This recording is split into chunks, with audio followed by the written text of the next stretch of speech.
नमस्कार, सगरमाथा प्राइम समाचारमा स्वागत छ। म पुष्पा श्रीकार्की। नमस्कार, म ज्योति पौडेल। प्राइम समाचार सुरु गरौँ। अहिलेसम्मका मुख्य समाचारबाट।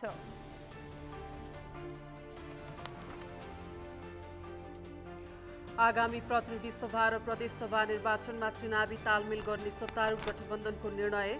न्यायपूर्ण र व्यवस्थित तालमेलका लागि कार्यदल गठन गरिने। सत्तारूढ गठबन्धनका नेताहरूले देशलाई दुर्गतिमा डुबाएको एमाले अध्यक्ष ओलीको आरोप। देशलाई जोगाउन आगामी निर्वाचनमा आफ्नो पार्टीले जित्नुपर्ने जिकिर। नेपालमा कोरोना संक्रमण दर बढ्दो गतिमा। पछिल्लो 24 घण्टामा 912 जनामा संक्रमण पुष्टि। स्वास्थ्य सावधानी अपनाउन सरकारको आग्रह। अमेरिकामा मंकीपक्स रोगका बिरामी बढ्ने क्रम तीव्र। जनस्वास्थ्य सङ्कटकाल घोषणा। खोप अनिवार्य गर्ने तयारी।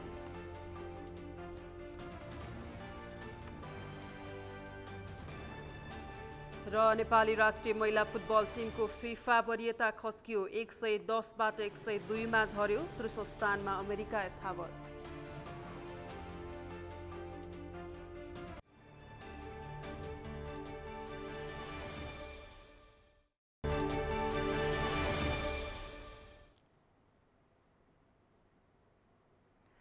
सगरमाथा प्राइम समाचार अब विस्तारमा। सरकारले निर्वाचनको मिति घोषणा गरेसँगै दलहरू निर्वाचनमा जुटेका छन्। सत्तारूढ दलले 5 दलीय गठबन्धनलाई निर्वाचनसम्म कायम राख्ने निर्णय गरेका छन् भने सत्ताधारी दलहरूबीच निर्वाचनका लागि सिट बाँडफाँडका विषयमा समेत छलफल सुरु भएको छ।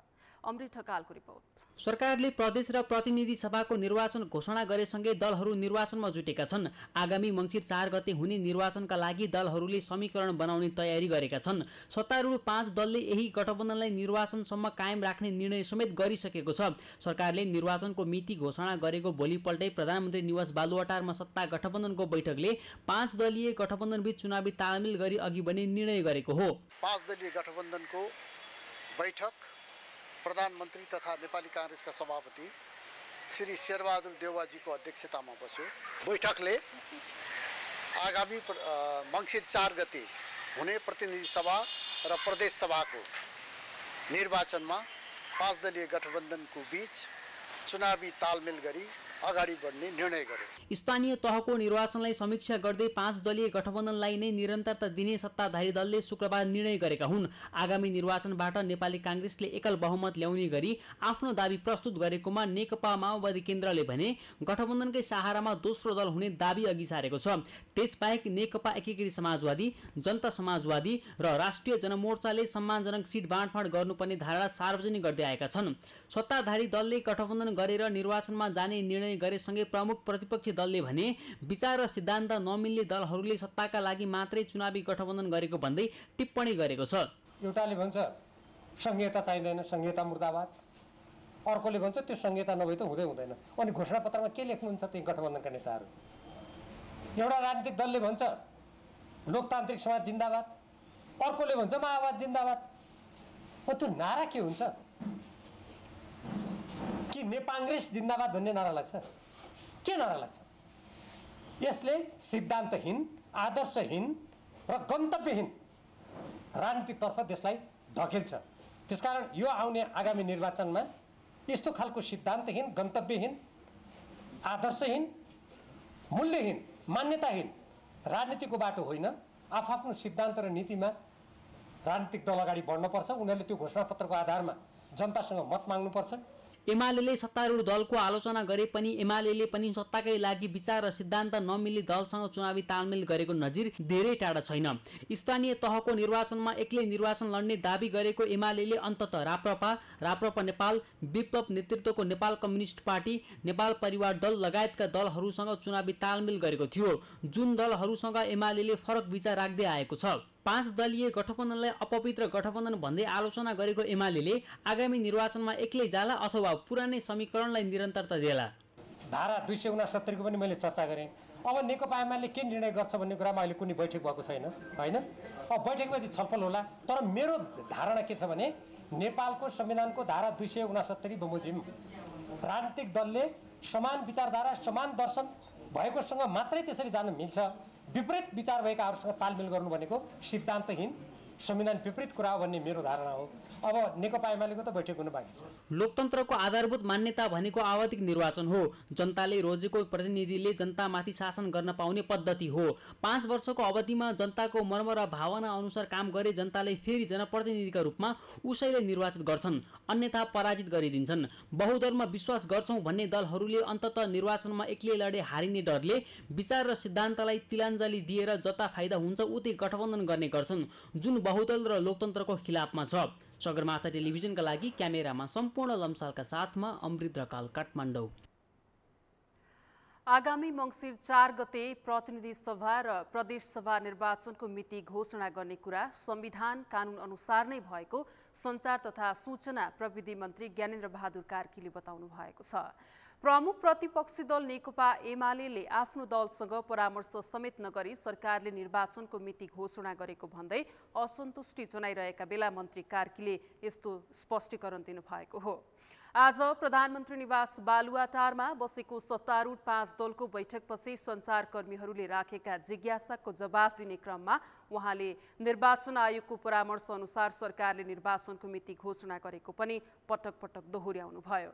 मङ्सिर 4 गते प्रतिनिधि सभा र प्रदेश सभाको निर्वाचन हुने कुरा अपेक्षित रहेको उल्लेख गर्दै मन्त्री कार्कीले त्यसका लागि प्रमुख प्रतिपक्षसँग परामर्श नगरेको भन्ने कुरा सत्यता नरहेको दाबी समेत गर्नुभयो।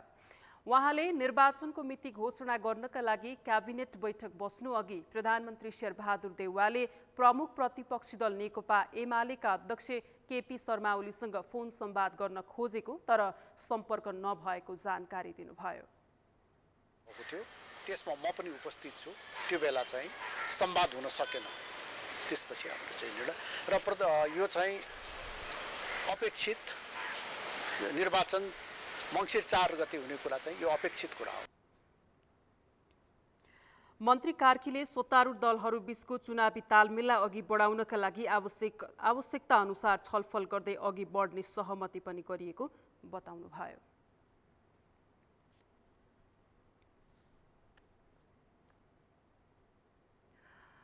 सरकारले प्रदेश र प्रतिनिधि सभा निर्वाचनको मिति घोषणा गरेसँगै राजनीतिक दलहरू निर्वाचन केन्द्रित बनेका छन्। सत्तारूढ दलले गठबन्धनलाई कायम राखेर निर्वाचनमा जाने निर्णय गरेको छ। प्रतिपक्षी दल नेकपा एमाले लगायतका दलहरूले पनि निर्वाचनको रणनीति तय गर्दैछन्। राजनीतिक दलहरूमा निर्वाचनले उत्साह थपेका बेला जनतामा भने निर्वाचनको खासै रौनकता देखिँदैन। यसै सन्दर्भमा आजको सगरमाथा जनबोलीमा हामीले सर्वसाधारणलाई सोधेका थियौं, निर्वाचनका लागि तपाईँ कतिको उत्साहित हुनुहुन्छ? हेरौं उनीहरूको आवाज उनीहरूकै शैलीमा।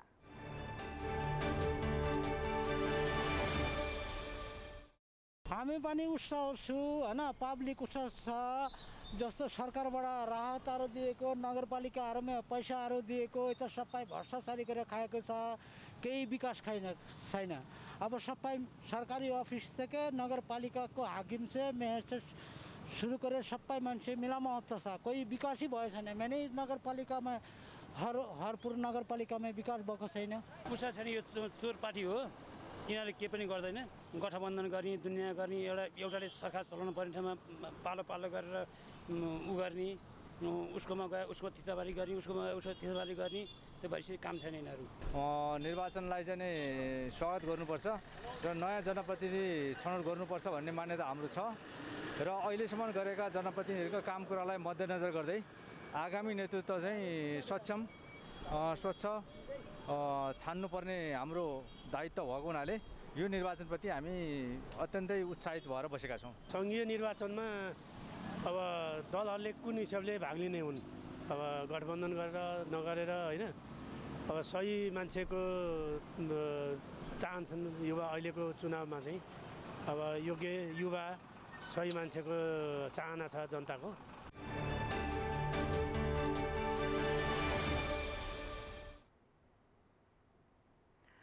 प्रमुख प्रतिपक्षी दल नेकपा एमालेका अध्यक्ष केपी शर्मा ओलीले प्रतिनिधि सभा र प्रदेश सभा निर्वाचनमा आफ्नो पार्टीले हार्नै नमिल्ने बताउनु भएको छ। आफ्नो पार्टीले सो निर्वाचन हार्दा देश हार्ने भएकाले जित्नै पर्ने अवस्था आइपरेको अध्यक्ष ओलीको जिकिर थियो। पार्टीको उपत्यका विशेष प्रदेश कमिटीले आज भक्तपुरको बोडेमा गरेको एक कार्यक्रममा उहाँले देशलाई हार्न नदिनका लागि पनि आफ्नो पार्टीले आगामी निर्वाचन जित्नै पर्ने भन्दै त्यसको तयारीमा जुट्न पार्टीका नेता कार्यकर्तालाई निर्देशन समेत दिनुभएको छ। सत्तारूढ गठबन्धन र यसका नेताहरूले देशलाई दुर्गतिमा डुबाएको उल्लेख गर्दै अध्यक्ष ओलीले त्यसबाट देशलाई जोगाउन पनि आफूहरूले प्रतिनिधि सभा र प्रदेश सभा निर्वाचनमा विजयी हुनुको विकल्प नभएको दोहोर्याउनुभयो। पहिलेको निर्वाचन हामीले हार्न मिल्दैन, निर्वाचन हार्नै हुँदैन। नेकपा एमालेका लागि त केही छैन, 5 वर्ष प्रतिपक्षमा बस्छ, प्रतिपक्षमा बसेर जनताको पक्षमा बोल्छ, आवाज उठाउँछ, देशको पक्षमा बोल्छ, आवाज उठाउँछ, राष्ट्रियताको पक्षमा, लोकतन्त्रको पक्षमा, स्वच्छताको पक्षमा, सुशासनको पक्षमा, विकासको पक्षमा बोल्छ, आवाज उठाइरहन्छ। त्यसलाई काम गर्नलाई त कार्यक्षेत्र सिद्धिने पनि होइन के। तर एमालेले हार्दा देश हार्छ।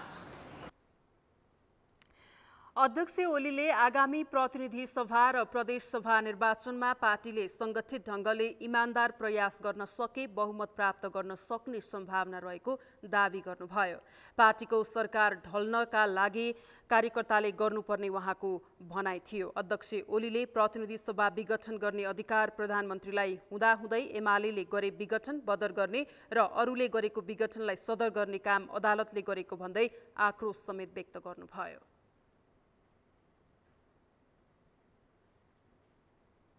हामीले 2/3 प्राप्त गर्ने सम्भावना छैन।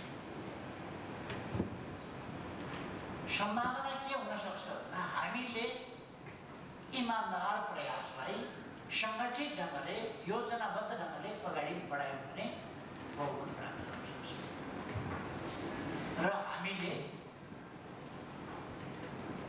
केन्द्रमा र प्रदेश सरकारहरूमा बहुमत प्राप्त गर्नुपर्दछ र स्थानीय तहमा भएको जुन केही क्षति छ त्यस क्षतिलाई हामीले यता पर्दछ र स्थानीय तहहरूलाई पनि ठिक ढङ्गले चलाउन दिशा निर्देश गर्छ। अध्यक्ष ओलीले मुलुकलाई समृद्ध बनाउने आकांक्षा एमालेले लिएको र त्यसैलाई पूरा गरेर छोड्ने दृढता समेत व्यक्त गर्नुभयो।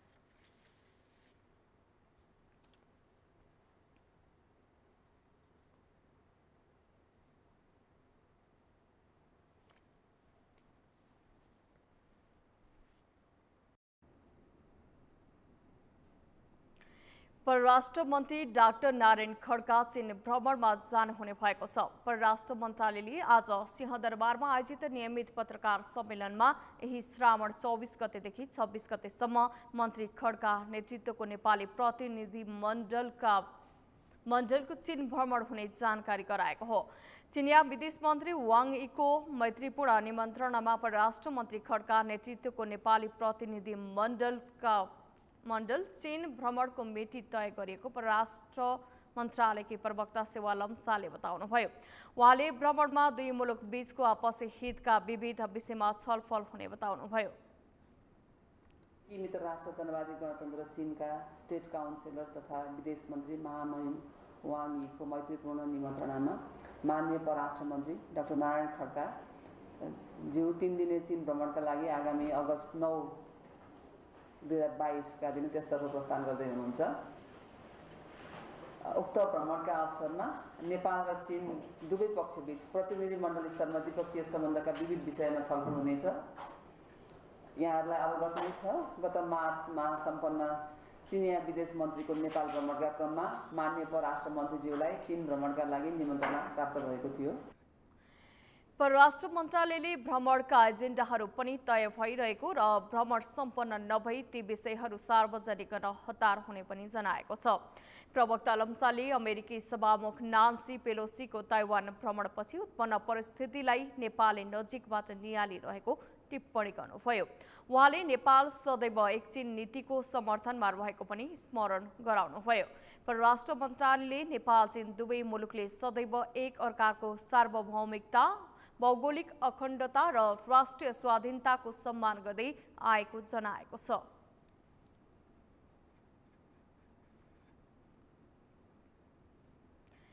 सरकारले जापान सरकारबाट जापानी ऐन 15 अर्ब 90 करोड 10 लाख करिब 14 अर्ब 69 करोड सहुलियतपूर्ण ऋण सहायता प्राप्त गर्न वार्ता टोली गठन गर्ने भएको छ।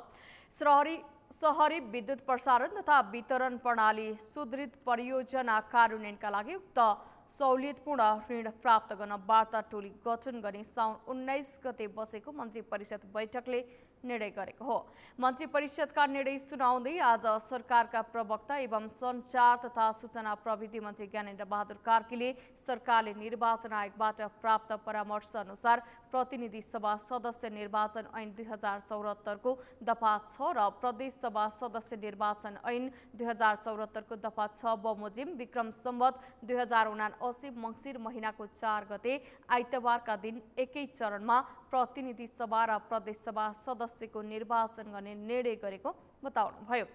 उहाँले साउन 1 गतेदेखि लागू हुने गरेर निक्षेप सुरक्षणको सीमा 3 लाखबाट वृद्धि गरी 5 लाख रुपैयाँ पुर्याउने, मध्य भोटेकोशी प्रसारण लाइन आयोजना प्रभावित क्षेत्रको क्षतिपूर्ति निर्धारण गर्न समिति गठन गर्ने, मध्य भोटेकोशी प्रसारण लाइन आयोजना प्रभावित क्षेत्रको क्षतिपूर्ति निर्धारण गर्न समिति गठन गर्ने निर्णय भएको बताउनुभयो।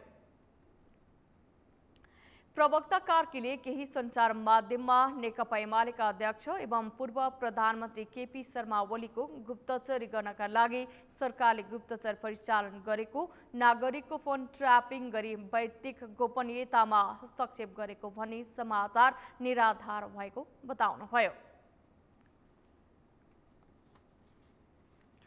नेपाल कम्युनिस्ट पार्टी एकीकृत समाजवादीका अध्यक्ष एवं पूर्व प्रधानमन्त्री माधव कुमार नेपालले राजनीतिक यात्रा सजिलो नभएको बताउनु भएको छ। आज ललितपुरमा स्नेहलता जीवन कथाका पानाहरू जीवन संस्करणको पुस्तकको लोकार्पण कार्यक्रमलाई सम्बोधन गर्दै उहाँले यस्तो बताउनु भएको हो। उहाँले पुराना महिला योद्धाहरूलाई राजनीति गर्न धेरै गाह्रो भएको स्मरण गर्दै अहिले पनि राजनीति गर्ने काम सजिलो नभएको बताउनुभयो। अध्यक्ष नेपालले अझै पनि राजनीति सजिलो रूपमा गर्न सम्भव नभएको बताउनुभयो। उहाँले राजनीतिमा धेरै चुनौतीको सामना गर्नुपर्ने बताउनुभयो। अध्यक्ष नेपालले जनताको सेवा गर्ने, समाज परिवर्तन गर्ने र देशको गरिमालाई माथि उठाउने पुराना योद्धाहरूको आचरण अनुरूप राजनीतिक उद्देश्य लिनुपर्ने बताउनुभयो। राजनीति सजिलो गरी सम्भव छैन, यसले धेरै चुनौतीको सामना गर्नुपर्छ। तर सबैभन्दा ठुलो कुरा के हो भने राजनीतिको उद्देश्य के हो? राजनीतिको उद्देश्य जनताको सेवा गर्ने हो भने, समाजको परिवर्तन गर्ने हो भने, देशको गरिमालाई माथि उठाउने हो भने तदनुरूपको हाम्रा आचरणहरू हुनुपर्दछ।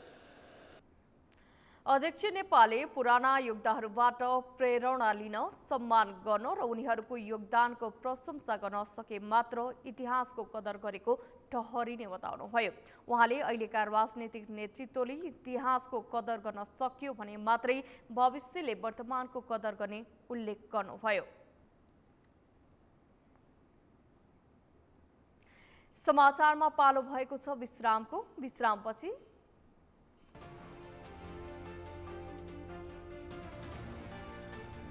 नेपालमा कोरोना संक्रमण दर बढ्दो गतिमा, पछिल्लो 24 घण्टामा 912 जनामा संक्रमण पुष्टि, स्वास्थ्य सावधानी अपनाउन सरकारको आग्रह।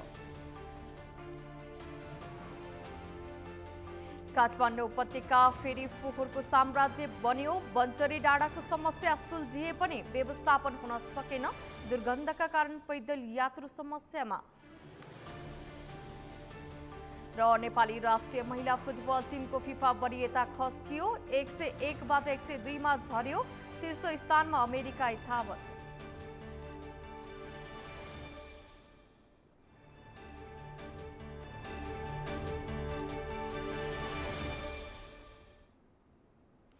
विश्रामपछि समाचारमा स्वागत छ। अब बाँकी समाचार।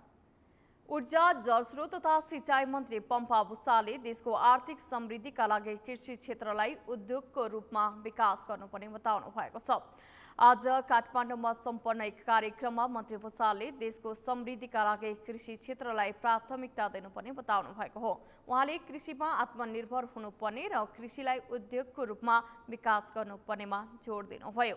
उहाँले निजी क्षेत्रले पनि कृषिलाई उद्योगको रूपमा विकास गर्न व्यवसायीकरण र यान्त्रिकीकरण गर्नेतर्फ सोच्नुपर्ने उल्लेख गर्नुभयो। मन्त्री भुसालले कृषिमा आत्मनिर्भर हुनुपर्ने र त्यसका लागि जमिन बाजो नछोडी खेती गर्नुपर्ने बताउनुभयो।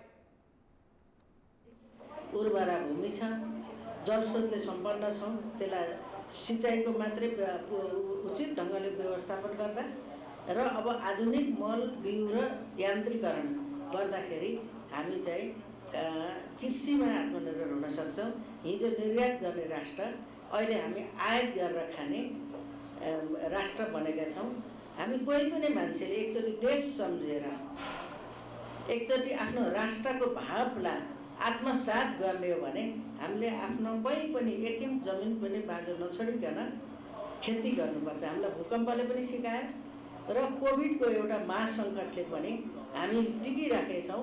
कृषि आधारभूत कुरा हो। उहाँले विद्युतीय सामग्रीको प्रयोगमा वृद्धि गर्नुपर्नेमा पनि जोड दिनुभयो। त्यस्तै देशमा धेरैभन्दा धेरै पर्यटक भित्राउन जोड गर्नुपर्ने उहाँको भनाइ छ। नेपालमा कोरोना संक्रमणको दर बढ्दै गएको छ। पछिल्लो 24 घण्टामा मात्र पीसीआर र एन्टिजेन परीक्षणमा थप 912 जनामा कोरोना संक्रमण पुष्टि भएको स्वास्थ्य तथा जनसङ्ख्या मन्त्रालयले जनाएको छ। संक्रमणको दर बढ्दै गएकोले भयावह अवस्था आउन नदिन मास्कको प्रयोग गर्न तथा स्वास्थ्य सावधानी अपनाउन मन्त्रालयले आग्रह गरेको छ। एक रिपोर्ट। स्वास्थ्य तथा जनसङ्ख्या मन्त्रालयका अनुसार पछिल्लो 24 घण्टामा गरिएको पीसीआर परीक्षणमा 529 जना तथा एन्टिजेन परीक्षणमा 383 जनामा गरी थप 912 जनामा कोरोना संक्रमण पुष्टि भएको छ। यो सँगै नेपालमा कोरोना संक्रमितको कुल संख्या 9,89,350 पुगेको छ। यस्तै पछिल्लो 24 घण्टामा 370 जना निको भएको मन्त्रालयले जनाएको छ भने हालसम्म निको हुनेको कुल संख्या 9,71,620 रहेको छ। पछिल्लो 24 घण्टामा कोरोना संक्रमणबाट थप 1 जनाको मृत्यु भएको छ। यो सँगै संक्रमणबाट मृत्यु हुनेको संख्या 11,970 पुगेको छ। हाल सक्रिय संक्रमितको संख्या 5,760 रहेको स्वास्थ्य मन्त्रालयले जनाएको छ। कोरोना संक्रमणको दर अहिले निरन्तर उकालो लागेको भए पनि सर्वसाधारणहरूले स्वास्थ्य सतर्कता अपनाएको नपाइएको विज्ञहरूको भनाइ छ। अहिले मास्क लगाउने तथा हात धुने बानी हट्दै गएकाले पनि संक्रमण धेरै बढेको उनीहरूको बुझाइ छ। संक्रमितको संख्या बढ्दै जाँदा स्वास्थ्य मन्त्रालयले आवश्यक सतर्कता अपनाएको बताए पनि विगतमा जस्तो नाकाहरूमा चेक जाँचमा कडाई नगरिँदा संक्रमणको जोखिम थप बढेको सर्वसाधारणको भनाइ छ। अहिले सबैजसो क्षेत्र खुलेको तथा भीडभाड जन्य कार्य जारी रहेकाले संक्रमणको जोखिम उच्च देखिन्छ। संक्रमण भयावह हुन नदिन स्वास्थ्य मन्त्रालयले आवश्यक काम गर्नुका साथै आम सर्वसाधारणहरूले समेत मास्कको अनिवार्य प्रयोग तथा स्वास्थ्य सावधानी अपनाउन जरुरी छ। यसो हुन सके संक्रमणको जोखिम कम हुन सक्छ। काठमाडौँ उपत्यकाका सार्वजनिक स्थलहरूमा पुनः फोहोर थुप्रिन थालेको छ। घर घरबाट सडक पेटी र चोकमा थुप्रो लगाउने क्रम बढ्दै जाँदा दुर्गन्धले जनस्वास्थ्य प्रभावित हुन पुगेको हो। घर पसल अगाडि फोहोरको थुप्रो लगाइदा व्यक्तिगत जनजीवन कष्टकर बनेको र व्यवसाय समेत घटेको व्यवसायीहरूको गुनासो छ। मास्कले समेत फोहोरको गन्ध थिक्न नसक्दा पैदल यात्रु मारमा परेका छन्। एकातिर काठमाडौँ उपत्यकामा फोहोरको साम्राज्य र अर्कोतिर मनसुनी वर्षाका कारण महामारीको समेत जोखिम बढ्दै गएको छ। बनचरी डाँडाको समस्या सुल्झिएपछि फोहोर व्यवस्थापन सहज हुने विश्वास गरेका स्थानीय एकाएक यस्तो माहौल भोग्नु परेपछि निराश बनेका छन्। रातो पुल र सेतो पुलको व्यस्त करिडोरमा फोहोर थुपार्न थालिएको 1.5 महिना बित्यो। एकातिर खोलामा फोहोर मिसाउन नपाइने नियम छ भने अर्कातिर वर्षायाममा नदी किनारमा फोहोरको पहाड खडा हुँदै गएको छ। सार्वजनिक बिदाका दिन डोजर ल्याएर फोहोर फाल्ने पटक पटक निर्णय भए पनि कार्यान्वयन नहुँदा स्वयं फोहोर व्यवस्थापनमा काम गर्नेहरू हैरान बन्न पुगेका हुन्।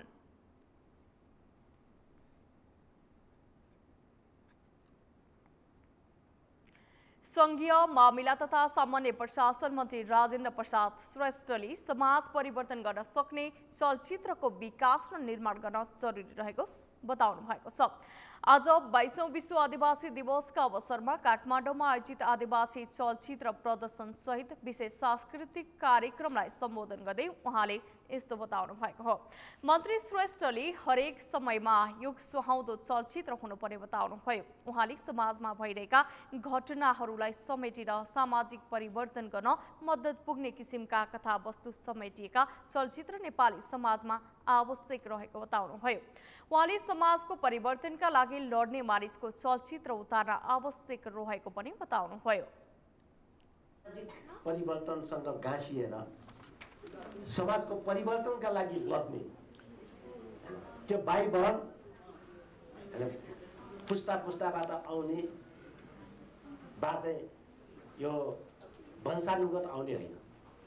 राजतन्त्रका युगमा वंशानुगत आउँथ्यो, तर यो दक्षिण एसियामा यस्तो पनि समस्या देखिया छ कि नेता भए पनि वंशको आधारमा आफ्नै छोराछोरी आफ्नै श्रीमान श्रीमती यस्तो हुनुपर्ने, अब त्यस्तो खालको प्रवृत्तिले राम्रो गर्दैन। त्यसकारण समाज परिवर्तनको लागि नेतृत्व गर्ने जो व्यक्तिहरू हुन्छ तिनीहरूलाई चाहिँ कथाका पात्रहरू बनाएर जान सक्छ।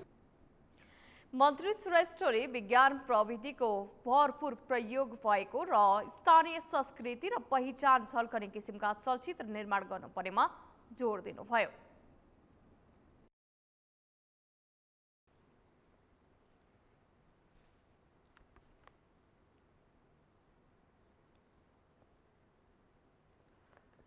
स्थानीय तह जनताको सुख दुःखको सारथी अर्थात् देखिने सुन्ने र छिट्टै अनुभूति गराउन सकिने निकाय अर्थात् सरकार हो।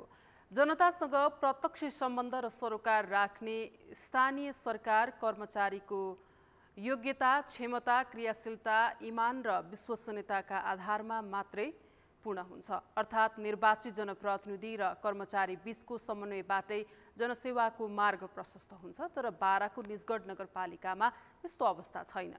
त्यहाँ जनप्रतिनिधि र कर्मचारी बीच समन्वय हुन सकेको छैन। बाराको निजगढ नगरपालिकामा एक रिपोर्ट। निजगढ नगरपालिका कार्यरत सुमन कार्की केही समय अघि जिल्लाकै पचरौता नगरपालिकामा सरुवा गरी मकवानपुरको थाहा नगरपालिकाका प्रमुख प्रशासकीय अधिकृतमा कार्यरत उपसचिव हरिलाल पुरीलाई सरुवा काजका लागि खटायो। संघीय मामिला तथा सामान्य प्रशासन मन्त्रालय सिंहदरबारमा साउन 11 गते बसेको सचिव स्तरीय निर्णयले कार्कीलाई पचरौता र पुरीलाई निजगढमा सरुवा गरिदिएको हो। मन्त्रालयको सरुवासँगै प्रमुख प्रशासकीय अधिकृत पुरी साउन 13 गते निजगढ नगरपालिकामा हाजिर भए।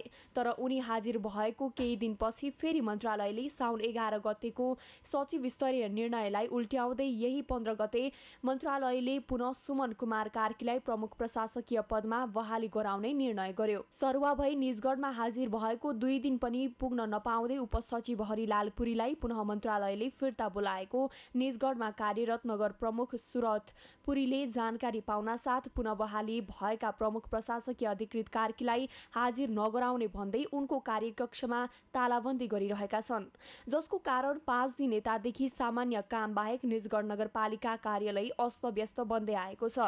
तालाबन्दीका विद्युत बायोमेट्रिक यन्त्रबाट हाजिर गर्दै कर्मचारीहरू हाजिरी गर्नबाट वञ्चित बनेका छन्। यता आफूलाई मन्त्रालयमा तानेको र सुमन कुमार कार्कीलाई बहाली गरी निजगढ नगरपालिकामा पठाइएकोले नगरपालिकाको कामकाजका लागि आफू निजगढ आउन नमिल्ने उपसचिव हरिलाल पुरीले फोन सम्पर्कमा बताए। उहाँहरू त्यहाँ अब के गरे पनि मन्त्रालयले उहाँलाई सुमनजीलाई अन्यत्र नगर्दासम्म त त्यसको विकल्प त छैन। होइन विकल्प छैन। त्यो भएर अब सुमनजीलाई त्यही गरेर मलाई मन्त्रालयको जेसी अब म त्यहाँ आउने भनेको त सुमनजी अन्त भएर मलाई फेरि त्यही गऱ्यो भने मात्रै आउने हो नत्र त अरू विकल्प छैन नि त। एकदम हो है। अब त्यही हो मलाई मन्त्रालयमा तानिसके हुनाले अब म मन्त्रालयतिर छु अहिले। हजुर अब के हुन्छ थाहा भएन। पुनः बहाली भएका सुमन कुमार कार्की कार्यालयमा हाजिरी नगराउन केही दिन यतादेखि नगरपालिका परिसर र भवनभित्र नेकपा एमाले पार्टीका कार्यकर्ता समर्थकहरूको जमघट गरिरहेको छ। स्थानीय तहको निर्वाचनमा नेपाली कांग्रेस र नेकपा माओवादी केन्द्र गठबन्धनबाट निर्वाचित भएका जनप्रतिनिधिहरूको बहुमत छ। निजगढ नगरमा 13वटा वडाहरूमा नेकपा एमालेबाट नगर प्रमुख, उपप्रमुख र 5 वडा अध्यक्ष निर्वाचित भएका छन् भने 8वटा वडा अध्यक्ष सहित बहुमत कार्यपालिका सदस्य गठबन्धनका जनप्रतिनिधिहरू छन्। गठबन्धनका वडा अध्यक्ष सहित नगर कार्य समितिका बहुमत जनप्रतिनिधिहरूले मन्त्रालयबाट पुनः बहालीको पत्र जो कहिले ल्याए पनि उहाँलाई भयरहित शान्त सहज रूपमा हाजिरी र दैनिक कामकाज गर्न दिनुपर्ने माग राख्दै नगर प्रमुख पुरीलाई ध्यानाकर्षण गराएका छन्। पहिला यथावत आफ्नो ठाउँमा छनौटी गरेर संघीय मामिला मन्त्रालयबाट चाहिँ उहाँले परिपत्र ल्याउनुभयो सुमन कुमार कार्कीज्यूले। तर उहाँलाई आफ्नो कार्यकक्षमा बसेर सेवा सुविधा दिनुपर्ने कुरामा निजगढ नगर प्रमुखै मतमा उहाँले नै चाबी लगाएर उहाँलाई कार्यकक्षमा छिर्नलाई बन्देज गर्नुभयो। हाम्रो आपत्ति चाहिँ के हो भने सुमन कुमार कार्की चाहिँ हुँदा राम्रो, हरिलाल पुरी हुँदै चाहिँ नराम्रो भन्ने भनाइ हाम्रो होइन।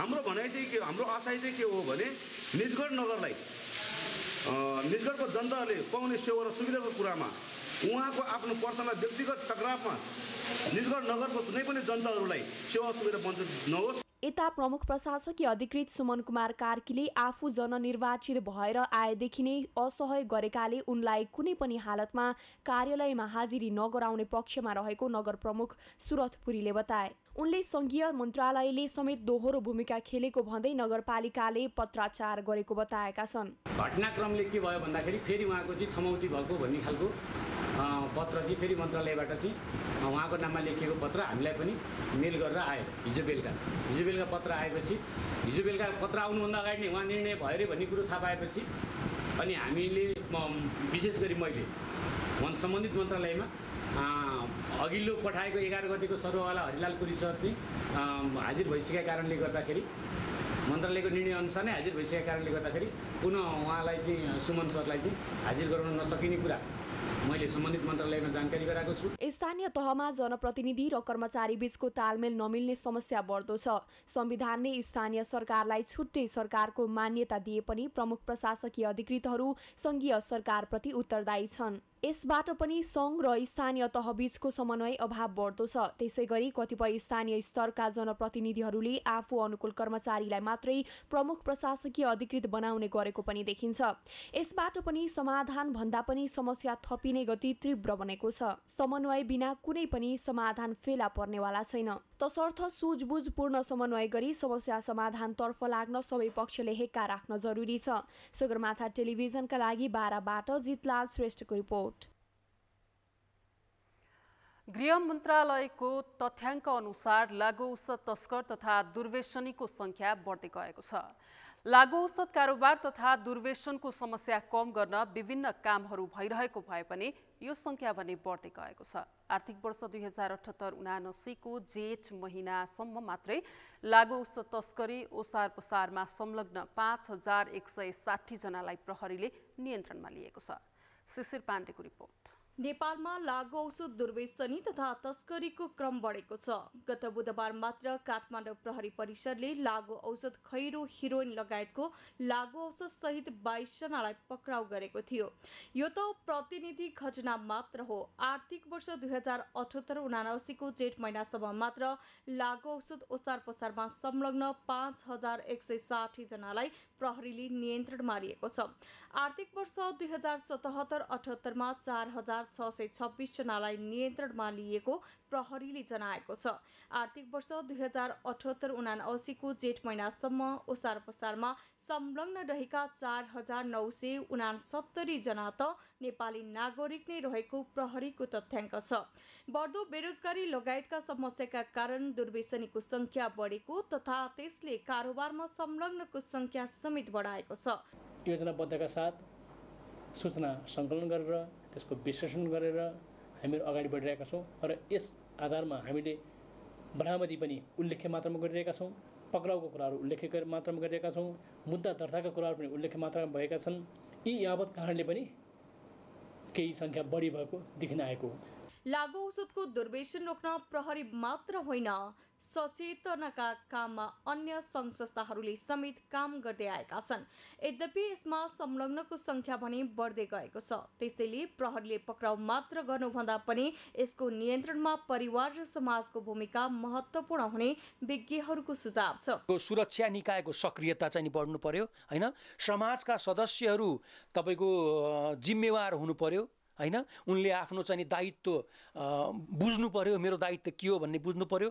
सुरक्षा निकाय पनि को चाहिँ निगरानी बढ्नु पर्यो र साथसाथै सबैभन्दा ठुलो कुरो तपाईको अभिभावकहरूको निगरानीमा चाहिँ नि बढी भन्दा बढी आफ्ना बालबच्चा प्रति अभिभावकको निगरानी चाहिँ नि बढ्नु पर्यो। पारिवारिक विचलन, बढ्दो बेरोजगारीले युवा पुस्ता लागु औषध दुर्व्यसनमा फस्दै गएका छन्। दुर्व्यसनीको संख्या घटाउन प्रहरी मात्र होइन, परिवार र समाजको पनि उत्तिकै महत्त्वपूर्ण भूमिका छ। सगरमाथा टेलिभिजनका लागि क्यामेरामा सम्पूर्ण लम्सारको साथमा शिशिर पाण्डेको रिपोर्ट। रौतहटको चन्द्रनिगार नगरपालिकामा रहेको नुन्थर धार्मिक पर्यटकीय स्थल हो। यहाँ धार्मिक आस्था र प्राकृतिक दृश्यावलोकनका लागि वर्षैभरि पर्यटकहरू आउँछन्, तर त्यहाँ वर्षेनी 6-7 जनाको मृत्यु हुन्छ। पर्यटक स्वयंको लापरवाही र स्थानीय प्रशासनले आवश्यक ध्यान नदिँदा जोखिमपूर्ण अवस्था सृजना भएको स्थानीयहरूको भनाइ छ।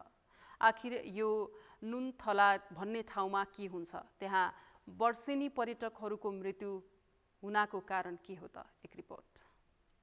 चन्द्रपुर नगरपालिका वडा नम्बर 1 मा रहेको धार्मिक पर्यटकीय स्थल नुन्थरमा पर्यटकहरूले सावधानी नअपनाउँदा र स्थानीय प्रशासनले आवश्यक ध्यान नदिँदा जोखिमपूर्ण बनेको हो। यहाँ वर्षेनी 6-7 जना पर्यटकहरूको ज्यान गइरहेको स्थानीयको भनाइ छ। पर्यटकहरू सचेत नभइदिँदा र स्थानीय प्रशासनले दुर्घटनाबाट बच्नका लागि आवश्यक कदम नचाल्दा दुःखद घटनाको समाचार धेरै बन्ने गरेको स्थानीयहरूको गुनासो छ। गत असार 31 गते शुक्रबार र असार 18 गते गरी नुहाउन नदी पसेका 3 जना पर्यटकहरूको ज्यान गयो। गर्मीको समयमा मेला लाग्ने र वनभोज लगायतको गन्तव्य स्थल बन्ने गरे पनि नदीको गहिराई र जोखिमको ख्याल नगरी पौडी खेल्न पस्दा पर्यटकहरूको ज्यान जाने गरेको स्थानीयहरूको भनाइ छ। नुन्थर मध्य प्रदेशकै उत्कृष्ट पर्यटकीय गन्तव्यमा पर्दछ। धेरै अगाडि यस क्षेत्रमा प्रशस्त नुन पाइने र यस क्षेत्रको माटो पनि नुनिलो रहेकाले गाईबस्तुहरू यस क्षेत्रमा चर्न जाँदा बागमतीको पानी पिइसकेपछि त्यहाँको माटो चाट्ने गरेकाले यस क्षेत्रको नाम नुन्थर रहन गएको किम्वदन्ती पनि रहेको छ। नुन्थरमा वर्षको 12 महिना आन्तरिक तथा बाह्य पर्यटकको घुइँचो लाग्ने गरेको पाइन्छ। रौतहट, मकवानपुर, सर्लाही र सिन्धुली गरी 4वटा जिल्लासँग सिमाना जोडिएको प्राकृतिक छटाले भरिपूर्ण यस क्षेत्रमा नेपाल मात्र नभएर भारतका विभिन्न स्थानहरूबाट पर्यटकहरू घुम्न तथा पिकनिक खान आउने गर्दछन्। नुन्थर क्षेत्रमा साउनको महिनाभर नेपाल तथा भारतका विभिन्न स्थानबाट बोलबम यात्रामा आउने हिन्दू भक्तजनको घुइँचो समेत लाग्ने गर्दछ। सो स्थानमा बागमती नदी स्थित देखिए पनि गहिरो र भूमरीयुक्त भएकाले अचानक डुब्ने गरेको स्थानीय सुरेन्द्र सापकोटाले बताउँछन्। उनले यसरी वर्षेनी सरदर 5-6 जना नुन्थर घुम्न आउनेहरू बागमती नदीमा पौडी खेल्न जाँदा डुबेर मृत्यु हुने गरेको बताउँछन्। यसरी तीर्थयात्रा र घुम्न आएका पर्यटकहरू बागमती नदीमा पौडी खेल्न नुहाउन जाने गरेकाले नदीमा डुबेर बेपत्ता हुने जोखिम उच्च रहेको स्थानीय लक्ष्मण नेउपानेले बताए। उनले नुन्थर क्षेत्र विकास समिति मातहत रहेको सो नुन्थर क्षेत्रका मानिसहरूलाई डुब्नबाट जोगाउन समितिले विशेष पहल गर्नुपर्ने बताए। बागमतीमा वर्षेनी साउन महिनामा विशेष गरी ठुलो भिड लाग्ने गर्छ। त्यो सँगसँगै पनि हरेक दिन जसो त्यहाँ चाहिँ अहिले पर्यटकहरूको ठुलो चाप बढ्ने गरेको छ र बर्खामा र अरू हिउँदमा पनि पानीमा चाहिँ पौडी खेल्न जाने मान्छेहरू धेरै आउँछन्। किन बागमतीमा भनेको त्यही पानीकोसँग जोडिन्छ र जल पर्यटकहरू चाहिँ धेरै उपस्थित हुन्छन् र त्यहाँ चाहिँ पौडी खेल्न जान्छन्। र त्यहाँ पौडी खेल्नको लागि जाने क्रममा ठ्याक्कै त्यो झोलुङ्गे पुलको तलपट्टि एउटा भुमरी छ। त्यो भुमरी यस्तो खालको छ, त्यहाँ पुगिसकेपछि त्यो पानी गहिरो भएको बेलामा होस्, चाहे बाढी आएको बेलामा होस्, चाहे नआएको बेलामा होस्, त्यहाँ पुगिसकेपछि त्यो भुमरीले मान्छेलाई तान्ने गरेको छ। त्यहाँ चाहिँ प्रायः मान्छेहरू चाहिँ जीवित फर्केको एकदम कम मात्रै छ। धेरै त्यस्ता घटना भइरहेको छ। छुट्टै मान्छे अब पौडी खेल्न खोज्छन्, छुट्टै पौडी खेल्ने ठाउँ एउटा पोखरी जस्तो बनाइदिँदा पनि हुन्छ। मैले चाहिँ देखेको सबभन्दा राम्रो विकल्पको रूपमा चाहिँ तपाईँको त्यहाँ 7-8 जना कर्मचारी त्यत्तिकै राखिरहेका छन् नुन्थर विकास समितिले भित्र मात्रै। एकजनालाई कमसेकम युनिफर्म सहितको तपाईँको सिट्ठी र लाठी र ओके टोके सेट सहितको मान्छे त्यहाँ राखिदिने र जति बेला पनि जान खोज्छन् जान खोज्दा अटेर गर्नेहरूलाई त्यही अनुसार गर्ने र अरूलाई सम्झाइ बुझाइ गर्यो भने चाहिँ यो 90% न्यूनीकरण गर्न सकिन्छ भन्ने लाग्छ। धेरै मानिसहरू डुबेर बेपत्ता तथा मृत्यु भएपछि नदी किनाराको ठूलो ढुङ्गामा खतरा लेखिए पनि पर्यटकहरूले त्यसको व्यवस्था गरेको इलाका प्रहरी कार्यालय चन्द्रनिगाहपुरका प्रहरी नायब उपरीक्षक सन्तुलाल प्रसाद जयसवारले बताएका छन्। उनले सो सङ्केतलाई व्यवस्था गर्दै नदीमा पर्यटकहरू पौडी खेल्न जाने गरेकाले धेरै दुर्घटना निम्तिएको बताए। उनले स्थानीय प्रशासनले पनि बारम्बार बागमती नदीमा पौडी नखेल्न अनुरोध गरे पनि त्यसलाई तीर्थयात्री र पर्यटकहरूले नै व्यवस्था गर्ने गरेको देखिएको बताए।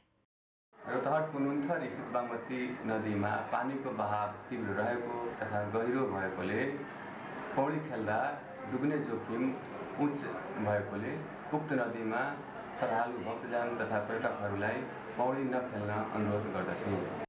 पर्यटक रमाइलोका लागि नुन्थर घुम्न आउँछन्, तर पौडी खेल्ने क्रममा बागमती नदीमा हुने दुःखद घटनाले सबैको मन खल्लो बनाइदिने गरेको छ। नदीमा पौडी खेल्न जानु अघि पर्यटकहरू पनि सचेत हुनुपर्ने स्थानीय प्रशासनको भनाइ छ। यसरी वर्षेनी बागमती नदीमा डुबेर मानिसहरूको मृत्यु हुने क्रमलाई रोक्न नुन्थर विकास समिति, चन्द्रपुर नगरपालिका र स्थानीय प्रशासनले विशेष कदम चाल्न आवश्यक भएको स्थानीयहरूको माग छ। सगरमाथा प्राइम समाचारमा पुनः पालो भएको छ विश्रामपछि।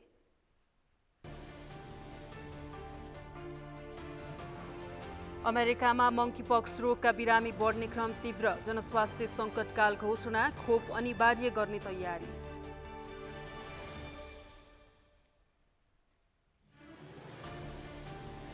र नेपाली राष्ट्रिय महिला फुटबल टिमको फिफा वरियता खस्कियो, 101 बाट 102 मा झर्यो, शीर्ष स्थानमा अमेरिका यथावत।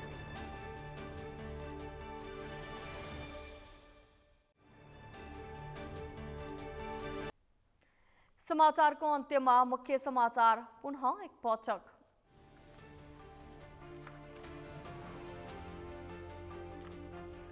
आगामी प्रतिनिधि सभा र प्रदेश सभा निर्वाचनमा चुनावी तालमेल गर्ने सत्तारूढ गठबन्धनको निर्णय, न्यायपूर्ण र व्यवस्थित तालमेलका लागि कार्यदल गठन गरिने। सत्तारूढ गठबन्धनका नेताहरूले देशलाई दुर्गतिमा डुबाएको एमाले अध्यक्ष ओलीको आरोप, देशलाई जोगाउन आगामी निर्वाचनमा आफ्नो पार्टीले जित्नुपर्ने जिकिर। नेपालमा कोरोना संक्रमण दर बढ्दो गतिमा, पछिल्लो 24 घण्टामा 912 जनामा संक्रमण पुष्टि, स्वास्थ्य सावधानी अपनाउन सरकारको आग्रह। अमेरिकामा मंकीपक्स रोगका बिरामी बढ्ने क्रम तीव्र, जनस्वास्थ्य सङ्कटकाल घोषणा, खोप अनिवार्य गर्ने तयारी।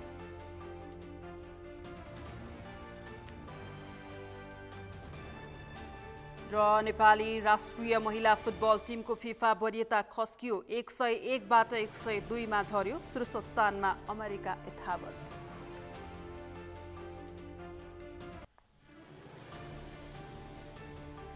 हौस् त सगरमाथा समाचार अहिलेलाई सकियो। तपाईँ समाचार बुलेटिनका साथै सगरमाथा टेलिभिजनका सम्पूर्ण कार्यक्रम www.sagarmatha.tv मा पनि पढ्न र हेर्न सक्नुहुनेछ।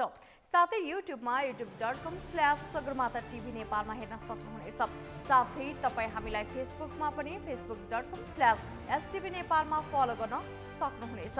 समाचारको शिखर, नेपालको गौरव, नेपालको पहिलो न्युज च्यानल सगरमाथा टेलिभिजन हेर्दै गर्नुहोला। नमस्कार।